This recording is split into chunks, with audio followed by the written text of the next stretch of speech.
Sit on your bed one day and ask yourself, what remarkably stupid things am I doing on a regular basis to absolutely screw up my life? And if you actually ask that question, but you have to want to know the answer, right? Because that's actually what asking the question means. It doesn't mean just mouthing the words. It means you have to decide that you want to know. You'll figure that's out so fast it'll make your hair curl. There's no better pathway to self-realization and the ennoblement of being than to posit the highest good that you can conceive of and commit yourself to it. And then you might also ask yourself, and this is definitely worth asking, is do you really have anything better to do? And if you don't, well, why would you do anything else? If you orient yourself properly and then pay attention to what you do every day, that works. And I actually think that that's in accordance with what we have come to understand about human perception, because what happens is that the world shifts itself around your aim.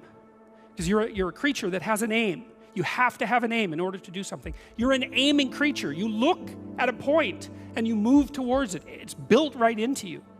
And so you have an aim. Well, let's say your aim is the highest possible aim. Well then, so that sets up the world around you. It organizes all of your perceptions. It organizes what you see and you don't see. It organizes your emotions and your motivations.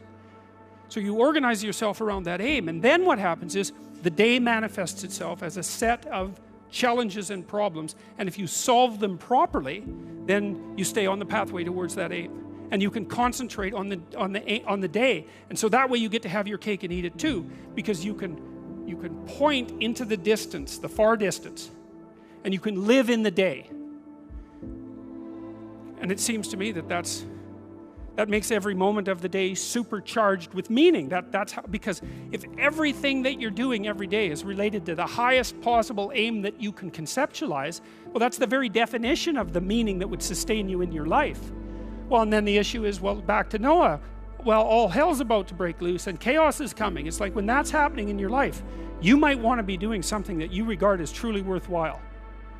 Because that's what will keep you afloat when everything is flooded. And you don't want to wait until the flood comes to start doing that, because if your ark's half built and you don't know how to captain it, the probability is very high that you'll drown.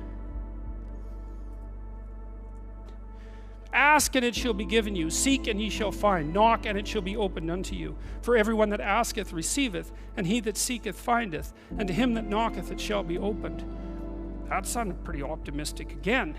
But again, I think it's a description of the structure of existential reality, and by which I mean, when I'm in my clinical practice and I observe, and this is also the case with my students, is let's say people's lives aren't what they would like them to be. And so then you ask, why? Well, forget about tragedy and catastrophe, because that's self-evident, and we're not going to discuss that. Although the degree to which you bring about your own tragedy is always indeterminate. But I would never say that every terrible thing that is visited on a person is something they deserved. I think that that's a very dangerous presupposition, especially because everyone gets sick and everyone dies.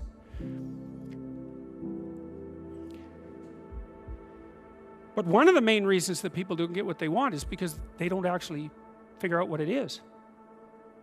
And the probability that you're going to get what would be good for you, let's say, which would even be better than what you want, right? Because, you might be wrong about what you want easily. But maybe you could get what would really be good for you. Well, why don't you? Well, because you don't try.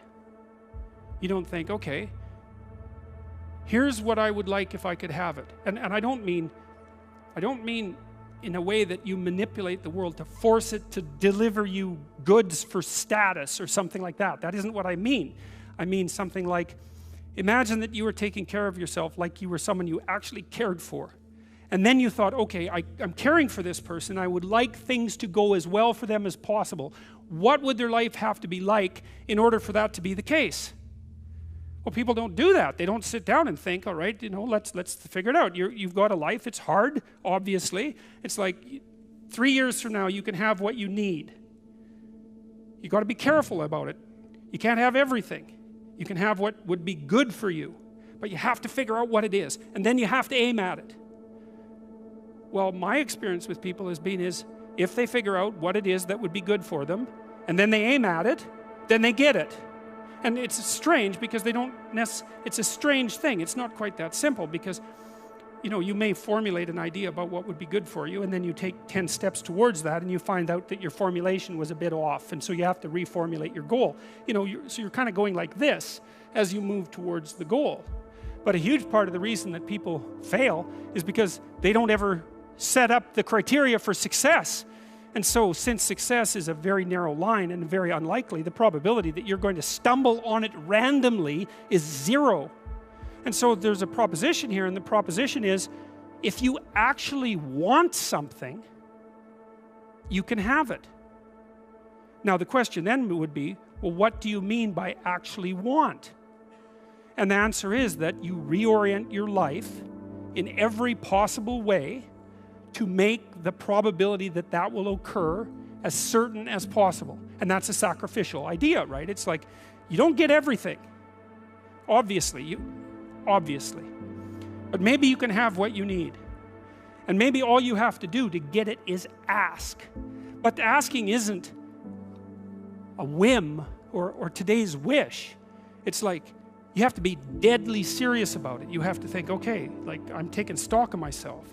And if I was going to live properly in the world, and I was going to set myself up such that being would justify itself in my estimation, and I don't mean as a harsh judge, exactly what is it that I would aim at? And so the issue is not so much the blindness of others, even though there's as much blindness among others as there is for you. But the issue here, the advice here, the description here is, you should be concerned about what's interfering with your own vision first. And you should leave other people the hell alone in relationship to that. And so if your mode of being in the world is, if you would just act better, things would improve for me, or if you identify the evil and the catastrophe as something that's outside, that someone else needs to fix, or that someone else is responsible for, then you're not going to fix that. And you're going to remain blind to the things that you're doing and not doing that make things not go well. And so it's just better to think, all right, I'm probably blind in many, many ways. And maybe there are some ways that I could rectify that, because it's highly probable that you're blind in all sorts of ways.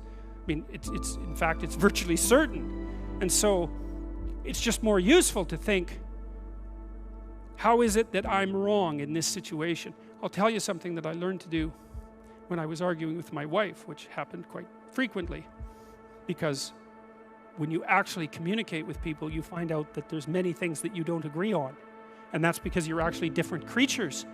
And so if you're actually going to have a truthful conversation, then you're going to find out that you don't see things the same way, and then you can either pretend that that's not the case and gloss over it and then end up in a 30-year silent war, or you can have the damn fight when you need to have it and see if you can straighten it out.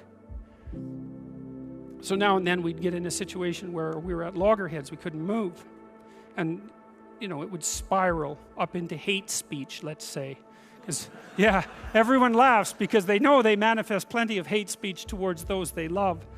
So one of the things we learned to do was, when we hit an impasse, was to separate and to go our own ways and to go sit and think, okay, look, we're at this unpleasant situation. We can't figure out how to move forward.